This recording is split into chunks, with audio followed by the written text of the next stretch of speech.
Fl-aħħar 10 snin kien hemm 1256 inkjesta maġisterjali li kopja tagħhom jew partijiet minnhom għaddew għan terzi mill-Uffiċċju tal-Avukat Ġenerali. Dan f'ċirkostanzi differenti u għal raġunijiet differenti. Żvela dan il-Ministru għall-Ġustizzja Owen Bonnici fil-Parlament fejn ta' dettalji dwar inkjesti maġisterjali li l-kontenut tagħhom sar magħruf.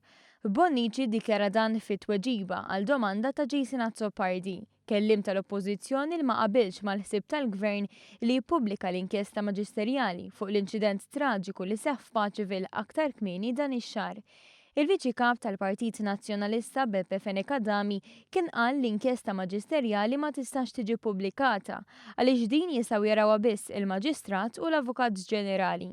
Iżda l-figuri li tal-Ministru Owen Bonnici fil-Parlament juru biċ-ċar li dan mhuwiex minnu. Il-Ministru rimarka kif il-kelma ippubblikata użata mill-Oppożizzjoni trid tara f'kuntest, għalkemm saħaq li dokumenti u kopji tagħhom jistgħu jingħataw biss fid-diskrezzjoni tal-Avukati Ġenerali. Iżda finalment il-Ministru tenna li huwa id-dritt tal-pubbliku li jkun jaf x'ġara f'każ li nkwita tant ġenituri u familji.